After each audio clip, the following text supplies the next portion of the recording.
సంవత్సరాల తరబడి ఎన్ని మందులు వాడినా మీ మోకాల నొప్పులు తగ్గట్లేదా? ప్రాణ పెయిన్ క్లినిక్ లో అత్యాధునిక చికిత్స. ప్రస్తుతం మనతో పాటు ఉన్నారు ఉండి ఎమ్మెల్యే రఘురామకృష్ణరాజు గారు. ఒక్కసారి ఈ RRR గారితో మాట్లాడేద్దాం. నమస్తే అండి. నమస్తే నిరుపమ్ గారు. ఎలా ఉన్నారు సార్? అవునా, హ్యాపీగా ఉన్నా. ఫుల్ హ్యాపీయా? ఆల్మోస్ట్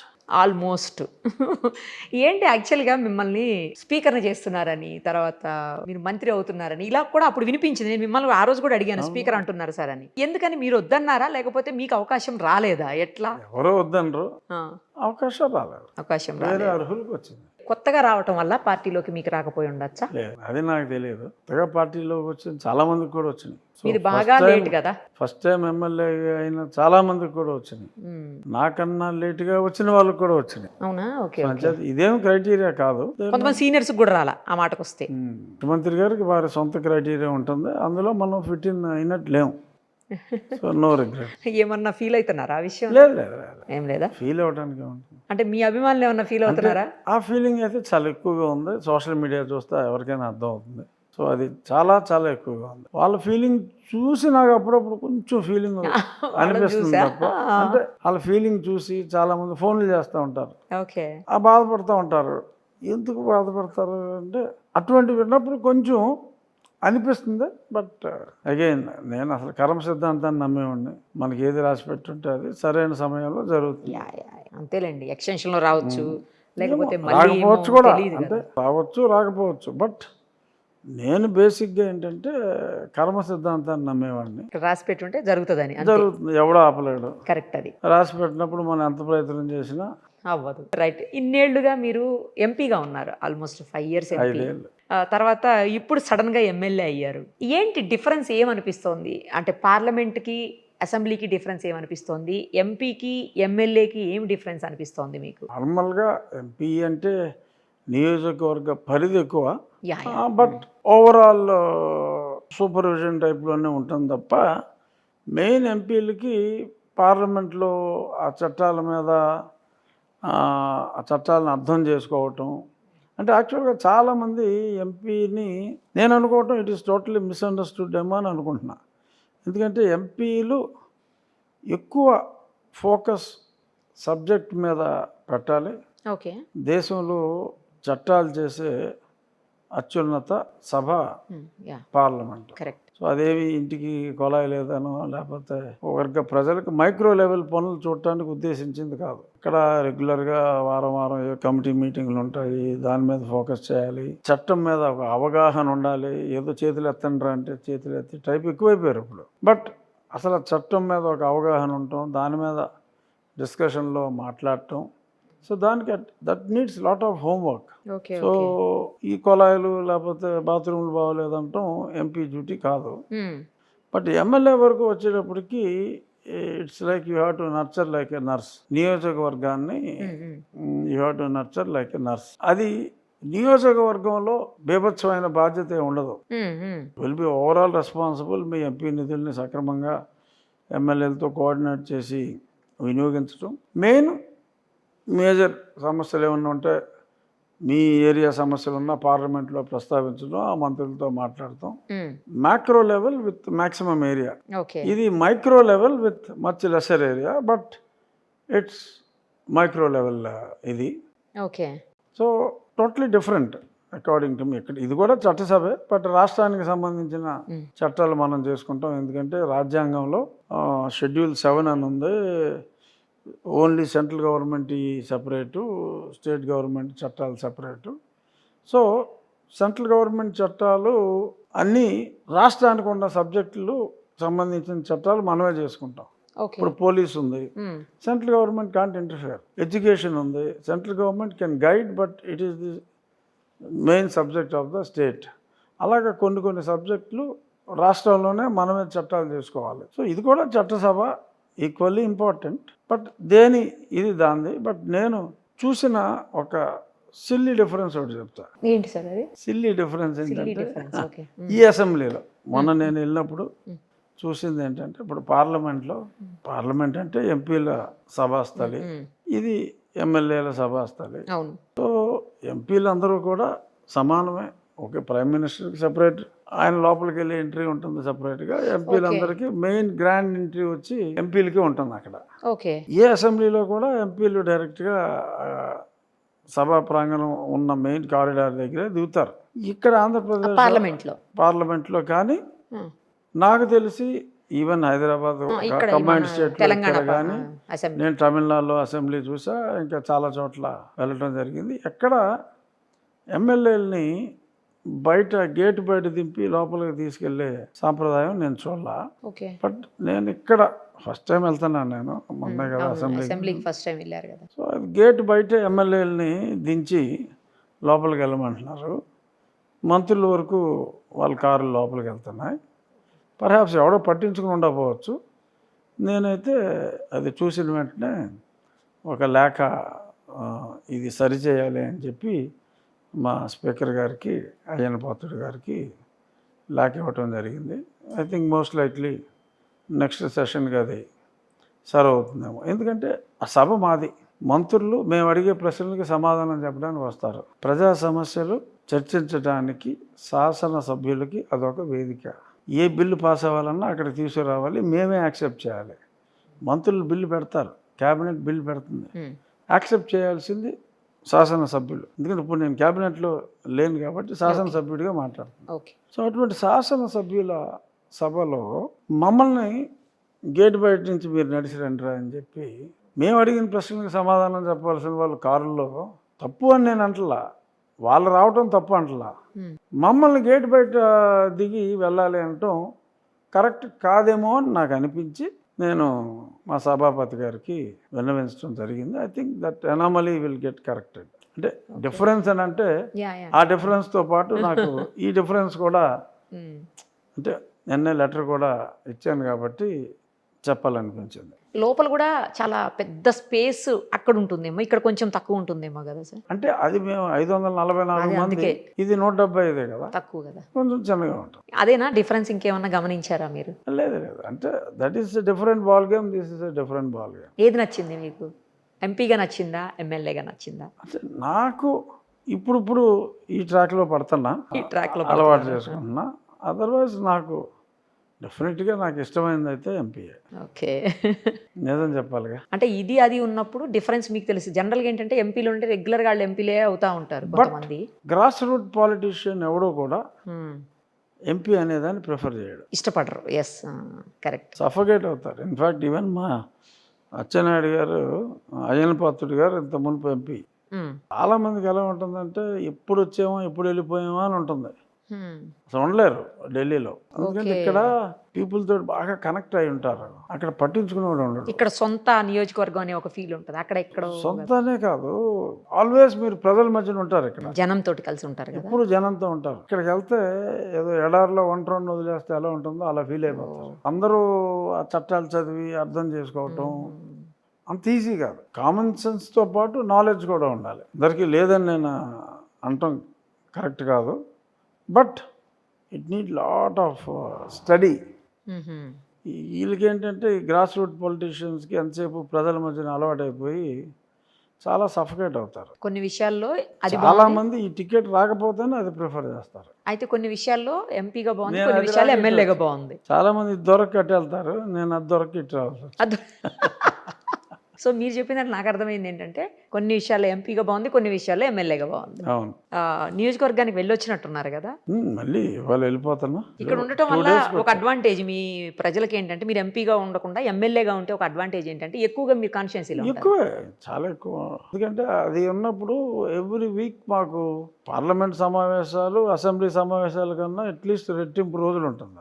అట్లీస్ట్ ఇప్పుడు అసలు జరపట్లే ఇక్కడ స్టేట్లో అసెంబ్లీ సమావేశాలు. అన్ని రాష్ట్రాల్లో జరుపుతారు కానీ ఏంటో ఈ ఆంధ్ర రాష్ట్రానికి వచ్చిన దొరకత ఏంటో నాకు తెలియదు. కానీ సంవత్సరానికి 30 రోజులు కూడా జరగట్లా, మొత్తం కలుపుకొని సంవత్సరం మొత్తం మీద. ఇప్పుడు ఏమైనా సర్వ్ అవుతుందేమో అని అనుకుంటున్నా. కనీసం 60 రోజులన్నా సభ ఉండాలి. అదర్వైజ్ శాసన సభ్యులు ప్రజల సమస్యలు చర్చించడానికి ఉద్దేశించిన సభలో ప్రజల సమస్యలు చర్చించకుండా ఏదో 2 రోజులు పెట్టి తూతు మంత్రం చేసి చేయటం అనేది సరైనది కాదు. అంటే ఒరిజినల్గా శాసనసభ ఉద్దేశం నెరవేరినట్టు అవుతుంది. ఓకే. ఇప్పుడు అలా ఉంది పరిస్థితి. బట్ ఆ నెంబర్ ఆఫ్ డేస్ పెరుగుతాయని అనుకుంటున్నా. అది రాబోయే రోజుల్లో రాబోయే రోజుల్లో పెరిగితే జగన్మోహన్ రెడ్డి టైంలో బాగా కుదించేశారు. జగన్మోహన్ గారు మొన్న సభకు వచ్చారు, తర్వాత 10 నిమిషాలు ఇక నుంచి రారు అని అంటున్నారు. అనుకుంటున్నారు. అవును. మీరేమంటారు? రావచ్చా, రాకపోవచ్చా? మీకేమనిపిస్తోంది? నేను రావటం సమంజసం, బట్ అతను రాడని అనుకుంటున్నా. ఏదో వంక పెట్టి జనాల్లో తిరిగి ప్రయత్నమే చేస్తాడు అతను. ఓకే. ఇంకోటి కూడా వినిపిస్తుంది ఏంటంటే, ఆయన ఆంధ్రాలో కానీ లేకపోతే తెలంగాణలో కానీ ఉండకపోవచ్చు, ఇక నుంచి ఎక్కువగా బెంగళూరులోనే ఉంటారు అని అంటున్నారు అందరూ. ఏమో, అంటే నిన్నైతే అతను బెంగళూరు వెళ్ళటం చూసాం పేపర్లో. ఏమో తెలియదు. బెంగళూరులో బాగా పెద్ద ఇల్లు కాబట్టి అక్కడే ఉండొచ్చు. కొంతమంది ఎవరో అంటున్నారు, అది కూడా ఎంతవరకు నిజమో తెలియదు, సోషల్ మీడియాలో వైరల్ అవుతా ఉంది, పార్టీని కాంగ్రెస్ పార్టీలో మెర్జ్ చేస్తారు అని. ఇవాళ పొద్దున్న చూసా.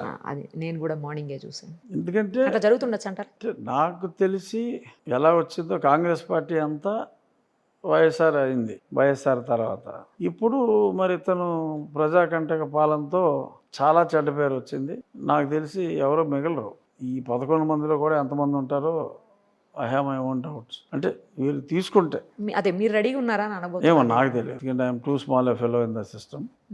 అది డెసిషన్ తీసుకోవాల్సింది పార్టీ అధ్యక్షుడు. మరి ఆయన తీసుకుంటారా లేదా అన్నది నాకు తెలియదు. కానీ తీసుకుంటే మేబీ ఎక్సెప్ట్ పెద్దిరెడ్డి గారి ఫ్యామిలీ మిగిలిన వాళ్ళందరూ వెళ్ళిపోతారేమో అని నేను అనుకుంటున్నాను. సో ఆ భయం ఉంటుంది. సో బట్ కార్యకర్తలు అందరూ కూడా చెల్లాచెదరు అయిపోతారు. ఆ పార్టీ మనుగడ కష్టమే. గెలుపోవటములు రాజకీయాల్లో సహజం. కానీ ఇంత ఏంటంటే అసహించుకున్నారు యాక్చువల్గా మెజారిటీ ఆఫ్ ద ప్రజలు. పార్టీ ఓడిపోతే ఏదో దీపావళిలాగా ఊళ్ళు సెలబ్రేట్ చేసుకుంటారు ఇలాంటివి. మరి ఇంతకుముందు ఓడిపోతే ఓడిపోయారు అనుకుంటాం, కానీ సెలబ్రేషన్స్ అంటే అంటే non political public were celebrating. ఏ పార్టీకి ఎఫిలియేషన్ లేని వాళ్ళు సెలబ్రేట్ చేసుకుంటున్నారంటే అది అంత ఈజీగా పోదు. సో కాబట్టి ఆ పార్టీ మనుగడ చాలా కష్టం. అందులోని ఇటువంటి ఆత్మన్యూన్యత భావంలో ఉంటే మరీ కష్టం. వాళ్ళు ఒక రకమైన డిప్రెషన్లోకి వెళ్ళిపోయారు. అసలు ఏం జరిగింది అలా మాట్లాడకూడదు. నాయకుడు అన్నాడు, మేము ఎందుకు ఓడిపోయామో మాకు తెలియట్లేదు. ఇటువంటి మాటలో ఓటమిని అంగీకరించాలి, గెలుపు దిశగా మళ్ళీ పనిచేయాలి. నేను ఎందుకు ఓడిపోయానో నాకు తెలియట్లేదు అని మాట్లాడటం అనేది నాయకుడికి లక్షణాలు లేవని తను ప్రూవ్ చేసుకుంటున్నాడు. ఏదో ఫ్లూగ్గా వచ్చాడు తండ్రిని అడ్డం పెట్టుకుని, కానీ the way he is behaving true నాయకుడి లక్షణం కోల్పోయిందేమో అనిపిస్తుంది నాకు. ఈ షుడ్ బి బ్రేవ్. ఏమైంది, ఓడిపోతే ఓడిపోయాడు, ప్రజలు ఓటేయలేదు, ఓడిపోయాడు. ఏమో ఈవీఎంలు చేశారా, నేను ఎందుకు ఓడిపోయానో నాకు అర్థం కావట్లేదు. ధైర్యం ఉన్నవాడు నాయకుడు. ఆ ధైర్యం లేకుండా బేలగా అయిపోతే అది నాయకత్వ లక్షణం కాదు అని ప్రజలు గ్రహిస్తారు. తను గ్రహించకపోయినా ప్రజలకు ఇప్పుడు అర్థం అవుతుంది ఈస్ నాట్ ద లీడర్. ఇప్పుడు చంద్రబాబు నాయుడు గారు ఉన్నారు, ఓడిపోయినా ఫైట్ చేశాడు ఓపిక్గా. సో ఆయన సక్సెస్. సో అలాగా ఫైట్ చేయాలి. మరి బ్యాడ్ లక్. సార్, నిన్న మీరు ప్రొడ్యూసర్స్ మీటింగ్ వెళ్ళినట్టున్నారు. మీరు కూడా ఏంటి, ఏం జరిగింది? మీరు కూడా ప్రొడ్యూసర్గా వెళ్ళారు నిన్న అక్కడికి కదా? కాదు, నేను ప్రొడ్యూసర్స్కి స్నేహితుడిగా, అంటే నేను కూడా పవన్ కళ్యాణ్ గారిని 1-on-1 కలవలేదు కాబట్టి నేను ముఖ్యంగా కళ్యాణ్ గారిని కలవడానికని వెళ్ళా. అందరూ కలిసి వెళ్ళాం. అంటే అందరూ నా స్నేహితులే. అదే నిన్న అందరం చూసి అక్కడ ప్రొడ్యూసర్స్ తో పాటు రఘురామ కృష్ణరాజు గారు ఎందుకున్నారు ఇక్కడ? అందరూ కలిసి వెళ్ళాం. సో కళ్యాణ్ గారిని కలవాలి కాబట్టి వాళ్ళు విడిగా కలిసారు, నేను విడిగా కలిసాను. కలిసే వెళ్ళాం, కలిసే వచ్చాం. అవును. ప్రొడ్యూసర్స్ ఎక్స్క్లూజివ్ మీటింగ్ అప్పుడు నేను లేను, నేను ఒక్కడనే సెపరేట్గా కలిసి. అంతేనా? లేకపోతే రాబోయే రోజుల్లో ఏమైనా ప్రొడ్యూసర్గా మారబోతున్నారా అని?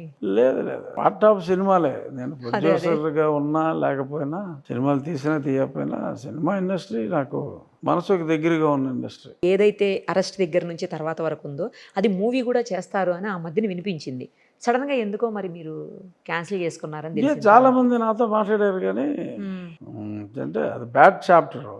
ఆ బ్యాడ్ చాప్టర్ని మళ్ళీ సినిమా కింద తీయటం అనేది అనవసరం అనిపించింది నాకు. అందుకు మానేశారా?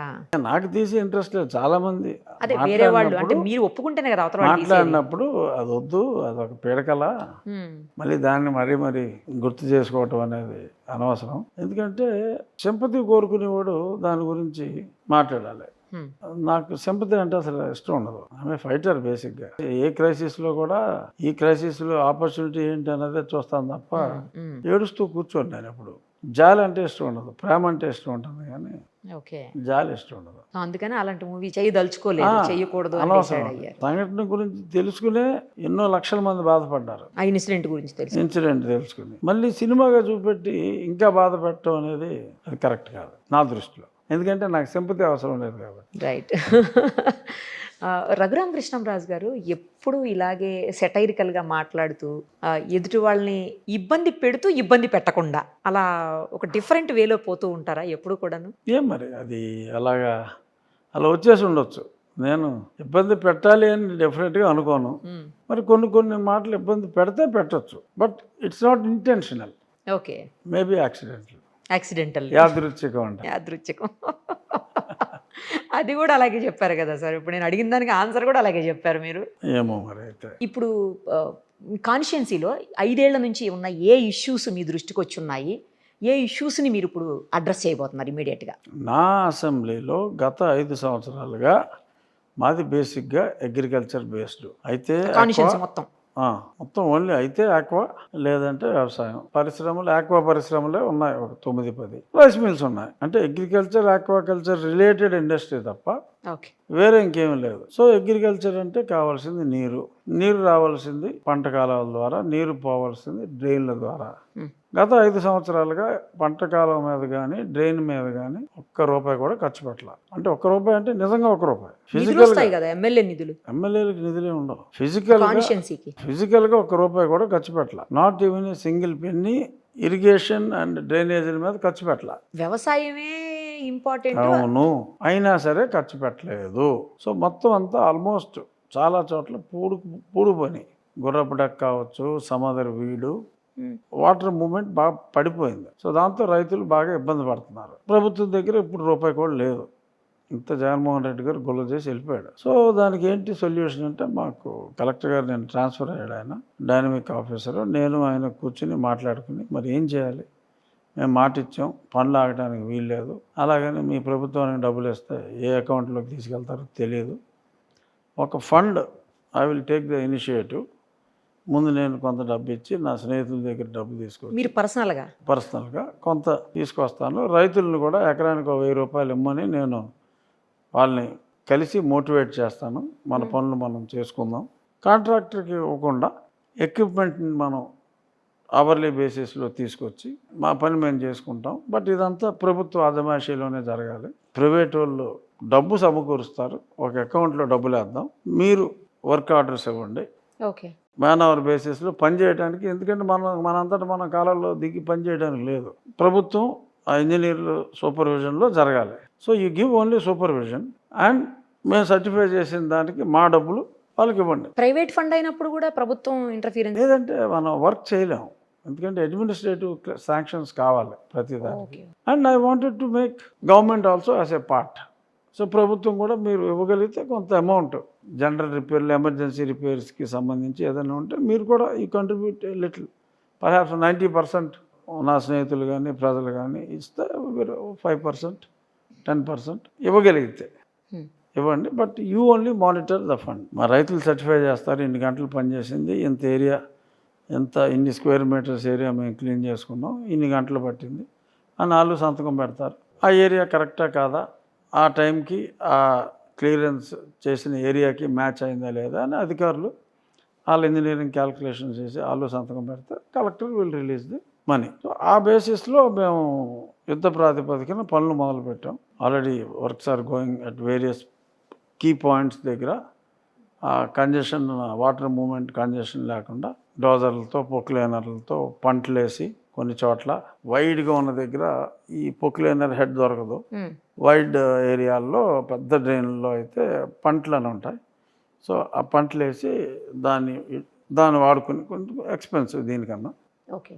సో ఆ పనులన్నీ కూడా ఏదైతే నేను మాట ఇచ్చానో సో దాని మీద ఫుల్గా ఫోకస్ చేసి ఆ పనులన్నీ కూడా రాబోయే 40 రోజుల్లో అట్లీస్ట్ ఒక 3 సంవత్సరాల పాటు మళ్ళీ డ్రైనేజు, కెనాల్, వాటర్ ఫ్లో సమస్య లేకుండా చేసేస్తున్నాం. ఇప్పుడు అక్కడ పంటకి వాటర్ ప్రాబ్లం ఉందా అండి? ఏమన్నా లేదు కదా వాటర్ ఏమవుతుందంటే లోతట్టు ప్రాంతాలకు నీరు అందట్లా, కంజెషన్ అంటే ఈ వీడంతా వచ్చి వాటర్ ఫ్లో అబ్స్ట్రక్షన్ వచ్చేస్తుంది. Okay okay. సో వాటర్ వదిలినప్పుడు కింద ప్రాంతాలకు దిగువ ప్రాంతాలకు నీరు అందట్లేదు, వాళ్ళు ఇబ్బంది పడుతున్నారు. మీరు ప్రధానంగా ఇచ్చిన హామీల్లో ఇది మొదటిదా? ఇది అక్కడ ఉండిలో మొదటిది. ఇంకోటి మంచినీరు. సో దానికి మేజర్ స్కీమ్ అయితే టైం పడుతుంది, ఇంకో 3 ఏళ్ళన్నా పడుతుంది. మొత్తం జిల్లాకు ఉపయోగపడేది విద్యాశ్రం అని అక్కడి నుంచి పైప్ లైన్ స్కీమ్ ఒకటి ఇంతకుముందు అప్రూవ్ అయింది, కానీ లాస్ట్ గవర్నమెంట్ పట్టించుకోవాలి. ఇప్పుడు మళ్ళీ టైం పడుతుంది. 60% గవర్నమెంట్ ఆఫ్ ఇండియా ఇస్తుంది, 40% మన మార్జిన్ మనీ కట్టాలి. ఈలోపు వయా మీడియాగా నాకున్న 70 గ్రామాల్లో ఒక 40 నుంచి 45 గ్రామాలకి వాటర్ సరఫరాకి వేరే ఆల్టర్నేటివ్ స్కీమ్ ఉంది. అది గతంలో ప్రారంభించి ఆపేశారు అది. సో దాన్ని రాంగ్ డిజైన్లో ఆపారు. దాన్ని మళ్ళీ ఎలాగా ట్రాక్లో పెట్టి ఈ 40 గ్రామాలకి ఒక 7-8 నెలల్లో ఎలా కంప్లీట్ చేయగలం అన్న దాని మీద వర్కౌట్ చేస్తున్నాం. మరి దానికి కూడా కొంత గవర్నమెంట్ ఫండ్, కొంత ఆ గ్రామస్తుల దగ్గర నుంచి, మళ్ళీ నేను కూడా ఏదో ఒకసారి యుఎస్ వెళ్ళి అవసరమైతే అక్కడ కూడా ఏదన్నా ఫండ్ కొంత రేస్ చేయగలిగి చేయాలనేది నెక్స్ట్ స్టెప్. ఇది 40 రోజుల్లో ఇది అయిపోయిన తర్వాత అన్నీ ఒకేసారి నెత్తిమే పెట్టేసుకోకుండా ఆ వాటర్ కూడా ఒక 7-8 నెలల్లో చేసేలాగా ఇలా కొన్ని డయాలసిస్ ఎక్విప్మెంట్ లేదు నా ఎంటైర్ నియోజకవర్గ పరిధిలో, అది కూడా మాట్లాడాం. అది ఒక 3-4 నెలల్లో దానికి కూడా అక్కడ అవసరమైన వాళ్ళు ఎక్కడికి పోతుంటారండి? విజయవాడ వెళ్తున్నారు, ఏలూరు వెళ్తున్నారు. సో ఇది థర్డ్. ఇంకేమున్నాయి? మిగిలిన స్కూల్స్ ఇంప్రూవ్మెంట్ అన్నీ లోకల్. ఇచ్చిన హామీల్లో నేను ఇచ్చిన హామీ అయితే మెయిన్ ఇరిగేషన్, పంటలకి నీరు, త్రాగునీరు, ఈ 2 మెయిన్. తర్వాత 2 బ్రిడ్జిలు ఉన్నాయి. ఆ బ్రిడ్జిలు ఎప్పటి నుంచో 20 సంవత్సరాల నుంచి ఆగిపోయి ఉన్నాయి, అవట్లా ఆ బ్రిడ్జిలు కూడా కంప్లీట్ చేస్తానన్నా. అంటే స్టార్ట్ చేసి ఆపినారా? ఫైనాన్షియల్ శాంక్షన్స్ నేనే చేయించా ఎంపీ కింద ఉన్నప్పుడు. బట్ అది కాంట్రాక్టర్లు ఎవరో ముందు రాలే, డబ్బులు ఎవరని. అది కూడా మీరే చేస్తారా ఏంటి? ఇప్పుడు చేయాల్సి రావచ్చు, ఎవరో కాంట్రాక్టర్ని ప్రోత్సహించి ఏదో ఉంది ఇనిషియల్ అడ్వాన్స్, మేమే ఎవరితోటన్నా నీకు వడ్డీ లేకుండా ఇప్పిస్తాం, నీకు బిల్లు వచ్చినప్పుడు ఈ మనీ తిరిగి ఏదో చేయాలి. అలాంటిది ఏదో చేయకపోతే ఇతను 2 బ్రిడ్జిల వల్ల ఏమి యూజ్ ఉంటుంది అక్కడ? అంటే ఎలాంటి యాక్సెస్ ఉండే అవకాశాలు? అంటే అక్కడ ట్రాఫిక్ జామ్ అయిపోయి ఒక్కోసారి 30 మినిట్స్ 40 మినిట్స్ ఆగిపోతుంది. వేరే ఏరియాస్ నుంచి వచ్చే యాక్సెస్ ఏమన్నా? అది ఆల్మోస్ట్ అది ఒక మెయిన్ స్టేట్ హైవే లెక్క, స్టేట్ హైవేగానే మార్చారు దాన్ని. బట్ అక్కడ నారో బ్రిడ్జ్, ఒక్కొక్కసారి కంజెషన్ వచ్చిందంటే అవతల కళ్యాణ మండపాలే చాలా ఉన్నాయి, పెళ్ళిళ్ళ టైంలో ఆగిందంటే ఒక్కోసారి గంట కూడా చూక్ అయిపోతుంది. ఓకే, అది మేజర్ బాటిల్. మీరు ఎంపీగా చాలా 5 ఏళ్ళు ఉన్నారు, తర్వాత మీకు అమెరికాలో కూడా చాలా పరిచయాలు ఉన్నాయి. ఏమన్నా పెట్టుబడులు కానీ లేకపోతే కొత్తగా ఏమైనా ఇండస్ట్రీస్ కానీ లేదు అంటే మా ఏరియా వేరే ఇండస్ట్రీస్కి అసలు సూట్ కాదు. అంగుళం స్థలం కూడా ఖాళీగా ఉండదు. ఎస్పెషల్లీ నా ఏరియా వచ్చి ప్యూర్ అగ్రికల్చర్ ఏరియా, అసలు మెట్ట ప్రాంతం అనేది ఉండదు. ఇక్కడ అదర్ ఇండస్ట్రీస్ పెడతాను. అగ్రికల్చర్ బేస్డ్ ఏమైనా? అగ్రికల్చర్ బేస్డ్ అంటే అయితే రైస్ మిల్లు ఫుల్గా ఉన్నాయి, షిరింప్ ప్రాసెసింగ్ ప్లాంట్లు. ఇంకొక ఇండస్ట్రీకి అసలు నాకు అక్కడ అవకాశం లేవు. అండ్ ఎకరం పొలం అంటే కూడా 60-70 లక్షలు. సో పరిశ్రమలు పెట్టడానికి ల్యాండ్ కొంచెం తక్కువ వాల్యూకి రావాలి. ఇక్కడ ఉన్నదే ఈ 2 కాబట్టి ఇక్కడ దొరికే మెటీరియల్తో పరిశ్రమ పెట్టాలి అంటే ఇక్కడ దొరికేది అయితే వరి, లేదంటే చేపరయ్య, ఈ ఆక్వా, ఈ రిలేటెడ్. అంటే నా నియోజకవర్గం అలా వచ్చింది. భీమవరం పెరిఫెరీ అంతా మా ఉండి నియోజకవర్గం, అన్ని రిచ్ విలేజెస్.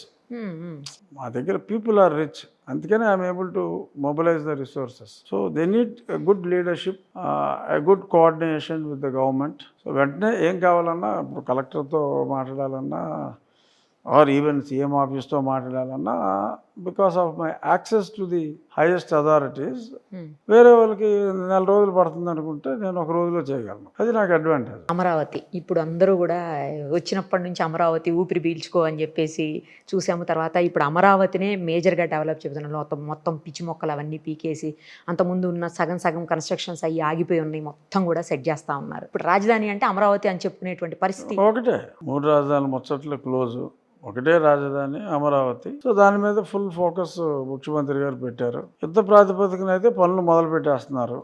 ఓకే. సో డెఫినెట్గా 2 ఇయర్స్లో టోటల్ షేప్ అయితే వస్తుంది. బట్ వీళ్ళు చెప్పినట్టు 1,00,000 కోట్ల ఇన్వెస్ట్మెంట్లు ఇవన్నీ అంటే ఈ 2 ఏళ్ళలో జరగకపోవచ్చు, టైం పడుతుంది. మాటలు కాదు కదా 1,00,000 కోట్ల ఇన్వెస్ట్మెంట్ రావాలి అంటే. But it will take. But basic infrastructure గతంలో ప్రారంభించినవన్నీ కంప్లీషన్లో, మెయిన్ లింక్ రోడ్ల ఇన్ఫ్రాస్ట్రక్చర్ అంతా కూడా 2 సంవత్సరాల్లో 100% road map is very clear. గర్వంగా ఇది మా రాజధాని అని చెప్పుకుని ఇలా అయితే ఉంటుంది 2 ఏళ్ళలో.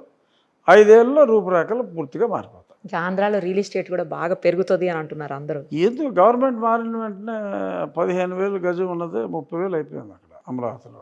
అమరావతినిగా టోటల్గా అసలు ఏపీ టోటల్గా కూడా డెఫినెట్గా ఒక పాజిటివ్ వైబ్రేషన్స్ అయితే ఉన్నాయి. ముందు ఈసారి ప్రభుత్వం మారకపోతే రాష్ట్రం వదిలి వెళ్ళిపోవటానికి డిసైడ్ అయిన వాళ్ళు అక్కడ ఉండిపోతారు. First step. ఆల్రెడీ వచ్చేసిన వాళ్ళు వాచ్ చేస్తున్నారు, మళ్ళీ మనం వెనక్కి వెళ్తే బాగుంటుందా అని చెప్పి కూడా అనుకుంటున్నారు. అది నెక్స్ట్ స్టెప్. మొదటిది ఆల్రెడీ నిర్ణయం చేసుకున్నారు, మనం వెళ్ళక్కర్లేదురా హ్యాపీగా. రెండోది వెనక్కి వెళ్ళటం మైట్ టేక్ 5-6 నెలలు టైం పట్టవచ్చు. రుషికొండ అక్కడ ఉన్నటువంటి ఆ కన్స్ట్రక్షన్ చూసాము. చాలా చోట్ల వైసీపీ ఆఫీసుల కోసం గవర్నమెంట్ ల్యాండ్ని 1 ఏకరు, 2 ఏకర్స్, 3 ఏకర్స్ దారుణం వాళ్ళు చేసింది. పైగా ఆరోగ్యన్స్ ఏ లెవెల్లో ఉందంటే ఏదో ఒక్క దగ్గర తీసుకున్నారంట పర్మిషన్. 26 జిల్లాల్లో ఒక్క జిల్లాలో తప్ప మిగిలిన 25 జిల్లాల్లో పర్మిషనే లేదు. సో అవన్నీ కూల్చివేయటం కాకుండా నా ఉద్దేశంలో ఆ ఎలకేషనే క్యాన్సిల్ చేసి అవన్నీ ప్రైమ్ ఏరియాలో తీసేసుకున్నారు. అది యాక్చువల్గా పబ్లిక్ పర్పస్కే ఇవ్వాలి. పొలిటికల్ పార్టీకి ఆఫీస్కి ఇవ్వచ్చని ఉన్నా కానీ ఊరికో ఆఫీస్ కట్టుకోవడానికి మొత్తం రాష్ట్రంలో ఉన్న స్థలాలన్నీ దోచేయమని కాదు. 2012లోనే ఏ పర్పస్లకి ఇవ్వాలో రూల్స్ ఉన్నాయి, జీవో ఉంది. ఇప్పటికీ ఆ జీవోనే ఫాలో అవ్వాలి. ఆ జీవో ప్రకారం వీళ్ళు చేసినవన్నీ వైలేషన్స్. సో ఆ వైలేషన్స్ ఉన్నాయి కాబట్టి అవన్నీ క్యాన్సిల్ చేసి ఆ ఎలకేషన్ని, ఇల్లీగల్ ఎలకేషన్స్ అన్ని క్యాన్సిల్ చేసి చాలా చోట్ల అసలు కలెక్టర్ ఆఫీసులకు కానీ వీటికి సరైన వసతులు కట్ల. వాళ్ళ ఆఫీసులు కట్టుకున్నారు తప్ప స్థలాలు అలాట్ చేసి, ఇంకా చాలా చోట్ల కలెక్టర్ ఆఫీసులకే స్థలాలు, ఎస్పీ ఆఫీసుకి స్థలాలు కూడా అలాట్ చేయకుండా ప్రైమ్ ఏరియాలో వీళ్ళు పార్టీలకి పెట్టుకున్నారు, ప్యాలెస్లా కడుతున్నారు. ఇప్పుడు అవన్నీ కూల్చకుండా నా ఉద్దేశం చెప్తున్నా. నా ఉద్దేశం ఎవడో ఫాలో అవ్వాలని లేదు, అవుతారని నేను అనుకోను. కానీ నా అవ్వకూడదని కూడా లేదు కదా, అవ్వకూడదని లేదు. బస్సు ఈ ఆలోచన వాళ్ళకి వచ్చి ఉండొచ్చు. అవి అలాట్మెంట్ క్యాన్సిల్ చేసి ఆ స్ట్రక్చర్ని ప్రభుత్వ కార్యాలయాలుగా వాడుకోగలిగితే, ఆర్ ఈవెన్ సమ్ హాస్పిటల్ లాగా, ప్రైమరీ హెల్త్ సెంటర్ లాగాను ప్రజలకు ఉపయోగపడే విధంగా ఆ ఇన్ఫ్రాస్ట్రక్చర్ని, అది వాళ్ళు కట్టిన కట్టడాలని, ఎందుకంటే 2 ఎకరాలు తక్కువ ఎక్కడ తీసుకోలేదు. పెద్ద బిల్డింగ్ కట్టినా కూడా ఇంకా బోలు స్థలాలు ఉన్నాయి కాబట్టి దానికి సంబంధించిన అదర్ ఇన్ఫ్రాస్ట్రక్చర్ అన్నీ కూడా ఎన్ని ప్రైమ్ ఏరియాలో లాగేశారు. దాన్ని ప్రాపర్గా యూటిలైజ్ చేసుకోవచ్చు, ప్రభుత్వానికి కలిసి వస్తుంది. ఏదన్నా ప్రజా అవసరాల కోసం. ఇదేంటంటే సీడ్ యాక్సెస్ రోడ్డుకి అడ్డంగా ఉంది. మొన్న ఇక్కడ ఆఫీసు ఒకటి కొట్టేశారు కదా, వాళ్ళ హెడ్ క్వార్టర్స్ వైఎస్ఆర్సీపీది. అది ఆ రోడ్డు కూడా అడ్డంగా ఉంది, ఇల్లీగల్ కన్స్ట్రక్షన్ కాబట్టి దాన్ని కొట్టేయవలసి వచ్చింది. మిగిలినవన్నీ కొట్టే అక్కర్లా, ల్యాండ్ అలొకేషన్ క్యాన్సిల్ చేసి ఆ స్ట్రక్చర్ కూడా మంచి మంచి కార్యక్రమాలకు వాడుకుంటే బాగుంటుంది. ఇంకా కొన్ని చోట్ల అండర్ కన్స్ట్రక్షన్ ఉన్నాయి. ఆ స్ట్రక్చర్స్ యాజ్ ఇట్ ఈస్గా వాడుకోవచ్చు. ఆ ల్యాండ్స్ అప్ వెళ్ళిపోతారు, మనం చక్కగా డిస్ట్రక్షన్ లేకుండా కన్స్ట్రక్టివ్ అప్రోచ్తో మనం వెళ్ళి దాన్ని యూటిలైజ్ చేసుకుంటే బాగుంటుంది. అలాగే చేసుకుంటారని అనుకుంటున్నాను. ఎలక్షన్ తర్వాత చాలా చోట్ల దాడులు అయ్యాయి, టీడీపీ వాళ్ళు దాడులు చేశారు అట్లా అని చెప్పేసి కొన్ని వీడియోస్ వైరల్ చేశారు. కానీ అవి పాతవి అని కూడా కొంతమంది అంటున్నారు, అవి ఇప్పుడువి కావు, అవి పాతవి అని చెప్పేసి. అలా ఎక్కడన్నా మీ దృష్టికి వచ్చింది అది నిజమా అసలు ఆ వీడియోస్? అసలు నా దృష్టిలో ఏదైనా వ్యక్తిగతంగా కొన్ని చోట్ల కొన్ని చెదురుమదురు సంఘటనలు జరుగుండొచ్చు తప్ప పార్టీ వైజు ఇప్పుడు ప్రజలు మండిపోయి ఉన్నారు. ఇప్పుడు ఎక్కడైనా ఇప్పుడు ఎన్టీఆర్ పేరు తీసేసి వైఎస్ఆర్ అని పేరు పెట్టాడు యూనివర్సిటీకి. ప్రజలందరూ ఫీల్ అయ్యారు, తెలుగుదేశం పార్టీ వాళ్ళు కాదు. ఎవరికైతే రామారావు మీద అభిమానం ఉందో వాళ్ళ పార్టీ కార్యకర్తలు అవ్వక్కర్లా, వాళ్ళందరూ కడుపు మండిపోయి ఉన్నారు. అరే చిన్న పార్కు, పల్లెటూరులో పార్కు వైఎస్ఆర్ పార్కే, లేదంటే జగన్మోహన్ రెడ్డి పార్కు. ఎక్కడైనా లేబర్ కాలనీ కడితే వైఎస్ జగన్మోహన్ పురం బోర్డులు, ప్రతి ఊర్లోనూ వైఎస్ జగన్మోహన్ పురం తెలుసా మీకు? పెద్ద ఆర్చ్ కట్టేసి వైఎస్ జగన్మోహన్ పురం, లేకపోతే వైఎస్ జగన్ అన్న కాలనీ, ఇలా పేర్లు పెట్టారు. First of all government allot చేసిన సైట్ల దగ్గర చెప్తా, ఇవాళ ఉన్నాడు రేపు ఉంటాడని లేదు. ప్రభుత్వం అలాట్ చేసింది. వైఎస్ జగన్మోహన్ పురం ఏంటి? జేబులోంచి రూపాయి ఇచ్చాడా? స్థలాల అలాట్మెంట్లో డబ్బులు కొట్టేశారు. మళ్ళీ ఇసుక ఇస్తాము, ఇసుక డబ్బులు మేము కట్ చేస్తాము. గవర్నమెంట్ ఆఫ్ ఇండియా ఇచ్చే 1.8 lakh పర్ హోమ్లో కొన్ని సామాన్లు మేమే ఇచ్చి ఆ డబ్బులో కట్ చేసుకుంటామని చెప్పి అందులోనూ కమిషన్లు కొట్టారు. పైపెచ్చు వైఎస్ జగన్మోహన్ పొరపాట యాక్సెప్ట్ చేయరు జనం. So this revolt is from the public, not from the political party. So అది they have to bear it, అంతే తప్ప వాళ్ళ మనుషుల్ని కొట్టేయటం కాదు. అది ఎక్కడైతే రామారావు పేరు తీసి వైఎస్ఆర్ పేరు పెట్టారో ఆ పేరుని పీకితే అది వైఎస్ఆర్ మీద దాడి ఎందుకు అవుతుంది? గతంలో చేసిన ఒక తప్పు పని ప్రజలు సరి చేసుకుంటున్నారు. But it is not an attack on YSRCP. అలాంటి వాటిని దాడులుగా చిత్రీకరించారు అంటున్నారు మీరు. దాడులు పాలనా బిల్డింగ్ మీద దాడి చేశారు, వైఎస్ఆర్ పేరు పీకేశారు అని అలా ఎక్కడ పడితే అక్కడ మోర్ దాన్ రిక్వైర్డ్ వాళ్ళ నాన్న అని చెప్పి నాకు రాజశేఖర రెడ్డి గారు నేను స్నేహితులు, రెస్పెక్ట్. బట్ దేనికైనా ఒక లిమిట్ ఉంటుంది. ఎక్కడ పడితే అక్కడ విగ్రహాలు పెట్టేసి కొన్ని చోట్ల రాత్రి వాళ్ళ పొద్దున్న పేపర్లో చూసా ఎక్కడో ఒక విగ్రహం, రాజశేఖర రెడ్డి గారి విగ్రహం ఎప్పుడు తీశారో తెలియదు, అది తీసేసి రాత్రి ఎక్కడో మోహన్ రంగారావు విగ్రహం పెట్టారట. వంగవీటి మోహన్, అది మోహన్ రంగారావు ఫ్యాన్స్ చేసి ఉండొచ్చు, దానికి తెలుగుదేశానికి సంబంధం ఏంటి? సో ఇలాగా ఏదన్నా జరిగినా ప్రతిదీ తెలుగుదేశం అని అనటం పరిపాటి అయిపోయింది. అది కరెక్ట్ కాదు, ఎవరికి ఇంకా అవసరం లేదు. ఇప్పుడు సర్టిఫికెట్లు అన్నిటి మీద అతను బొమ్మ వేసుకున్నాడు, ఎవడు యాక్సెప్ట్ చేస్తాడు? ఆంధ్రాలో నా పొలం ఉంది, ఓకే, నా పొలానికి ఒక పాస్బుక్ మీద జగన్మోహన్ రెడ్డి ఫోటో వేసి అది చేయరు. మీరు ఇల్లు అడుగుతున్నారు, గొడవ చేస్తున్నారు, ఏంటి నాన్సెన్స్, నాకు ఇది పాస్బుక్ మార్చండి, అవసరమైతే మీరు ప్రింటింగ్ 100 రూపాయలు అయితే 100 నేనే ఇస్తాను, అయితే నా బొమ్మ అండి, అది Andhra Pradesh రాజముద్రని. Nobody accepts either present CM photo or past CM photo because nobody is permanent here. So ప్రభుత్వం ఈజ్ ఏ కంటిన్యూస్ ఎంటిటీ, ఎవరొకరు ఉంటారు. సో ప్రభుత్వానికి ఒక రాజముద్ర అనేది ఒకటి ఉంటుంది, ఎంబ్లం ఉంటుంది. భారతదేశానికి ఓకే 4 సింహాలతో పెట్టారు, ఆంధ్రప్రదేశ్కి ఒక ఎంబ్లం ఉంది. So you have to go with that emblem, అంతే తప్ప వ్యక్తుల ఫోటోలు వ్యక్తిగత ఆస్తుల మీద వేసేయటం అనేది ఇట్స్ హైట్స్ ఆఫ్ స్టూపిడిటీ. అంత ఫూలిష్గా, అందుకని పిచ్చోడరా బాబు అని నేను చెప్పింది. సరే పిచ్చోడని చెప్పినందుకే తన్నులు తినాల్సి వచ్చింది, అది వేరే విషయం. మే 7వ తారీఖు చెప్పాను, మే 14వ తారీఖు నన్ను పట్టుకుపోయి వాళ్ళు చంపాలని చూశారు, ఏదో బతికామనుకోండి. ఇప్పుడు బ్రిటిష్ ప్రభుత్వం ఉన్నప్పుడు ల్యాండ్ డాక్యుమెంట్స్ మీద క్వీన్ ఆఫ్ ఇంగ్లాండ్ ఫోటోలు వేయలా, ఈవెన్ లార్డ్ మౌంట్ బాటన్ ఫోటోలు కూడా దేని మీద వేయలా. వాళ్ళే వేయింది, రాచరికంలోనే వేయింది. ఈ ప్రజాస్వామ్యంలో ఆడబొమ్మలు వేసుకుంటూ ఏంటి? This is what I had question. In fact చెప్పాలి అంటే నేను క్వశ్చన్ చేసిన దాంట్లో 1% కూడా ఎవడో క్వశ్చన్ చేయాలి, అందుకే తనులు నేనే తినాల్సి వచ్చింది. తప్పు జరిగినప్పుడు అడగాలి. అందుకనే ఇవాళ నాకు ప్రజలు ఇస్తున్నారు ఆ పోస్టు ఈ పోస్ట్ అని, ఇందాక మీరు ముందు అడిగినట్టు. ప్రజల హృదయాల్లో నాకు ఆ పదవులు ఉన్నాయి, because they wanted me to see in some role. అది ఉన్నంతసేపు నాకు చాలు. My satisfaction I derive from that. పదవి చేస్తూ ఏ పదవిలో ఎవడున్నాడో తెలియని వ్యక్తి కన్నా ఏ పదవి లేకపోయినా ప్రజల హృదయాల్లో ఎవరికి తోసిన పదవి, రాజుగారికి ఇదైతే బాగుందని అనుకుంటున్నారు చూసారా, దట్ గివ్స్ ఇమ్మెన్స్ హ్యాపీనెస్. ఎందుకంటే చాలామందికి పదవి అంటే కారు బంగ్లా, నాకు ఏం కొదవలేదు. దొరకంది ప్రజల హృదయాల్లో స్థానం. అది లేకపోతే మీరు నాకు ఎంపీ అయ్యేవాళ్ళ, ఎమ్మెల్యే అయ్యేవాళ్ళ? నేను ఎంపీ అవ్వకముందు నాకు ప్రజల హృదయాల్లో స్థానం ఉందని నేను చెప్పను. తెలియదు కదా ఎవరికి, తెలుసు, అంటే ఇంత స్థాయిలో. ఇంత స్థాయిలో కాదు కదా, ఇప్పుడున్న స్థాయిలో 5% తెలుసు. అదే అంటున్నా. బట్ వచ్చిన తర్వాత నేను జగన్మోహన్ రెడ్డికి తందానా అని అందరిలాగా అనుంటే నా సబార్డినేట్ లెజిస్లేషన్ చైర్మన్ పదవి అలాగే ఉండేది. వ్యాపారాలు చేసుకోవచ్చు, అన్నీ చేసుకోవచ్చు.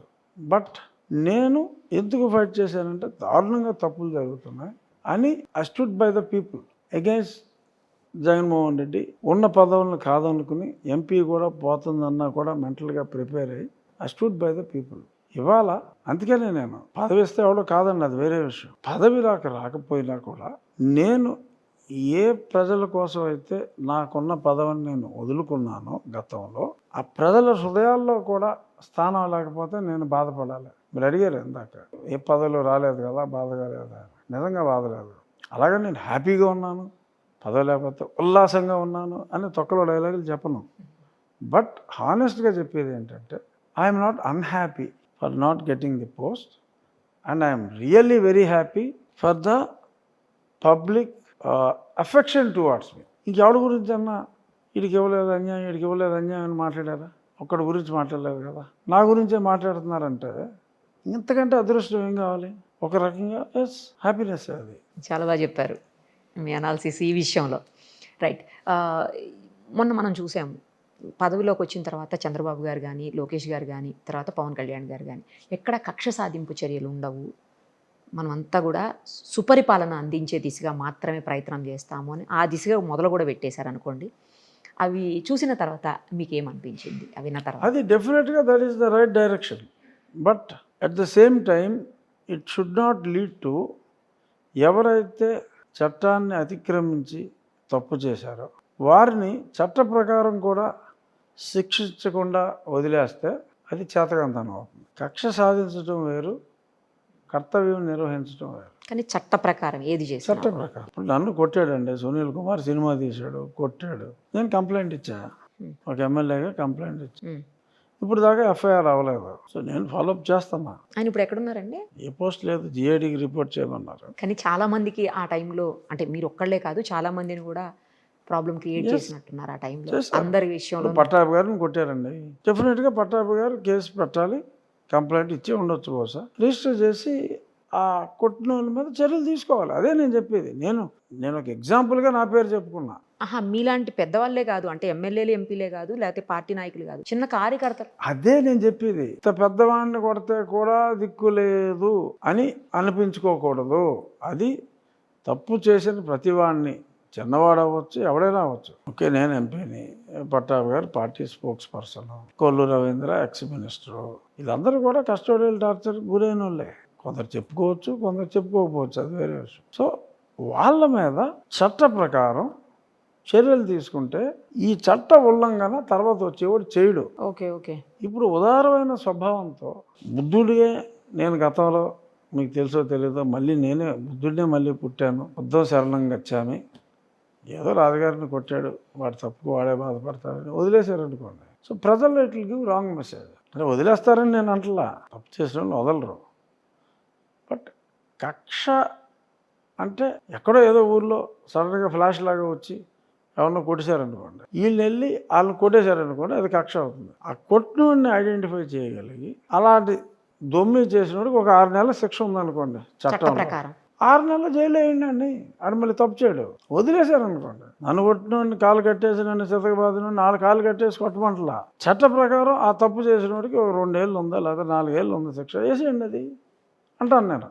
ఎవిడెన్స్ తీసుకుని ప్రూవ్ చేసి ఆ శిక్ష వేయకపోతే ప్రభుత్వం తప్పు. అది కోర్టు చేసే పని కదండి యాక్చువల్లీ. అదే కోర్టు చేసే పనికి, కోర్టుకి ఇన్వెస్టిగేట్ చేసి రిపోర్ట్ ఇవ్వాల్సిన పని ఎవరిది? కోర్టుకి ఇన్వెస్టిగేట్ చేయదు కదా, అది పోలీసు వాడు. ఆ పోలీసు వాడితో ఈ పని చేయించకుండా మొత్తం శరణంగా వచ్చాము, కొట్టినోడు కొట్టేసాడులే, ఇప్పుడు వీడు బాగానే ఉన్నాడు కదా అనుకుంటాం కరెక్ట్ కాదు. అనుకుంటారని నేను అంటలా, ఒకవేళ అనుకుంటే కరెక్ట్ కాదు. అలా చెయ్యొద్దు, చట్ట ప్రకారం జరగాలి. మీరు కక్ష ద్వారా శిక్ష కాదు, చట్టం ద్వారా శిక్షించబడాలి. Right sir. చూద్దాం, మీరు అన్నట్లు కక్ష సాధించకూడదు అని మీరు కరెక్ట్ గా మాట్లాడారు, వాళ్ళు కూడా అదే చెప్తున్నారు. అదే చెప్తారు.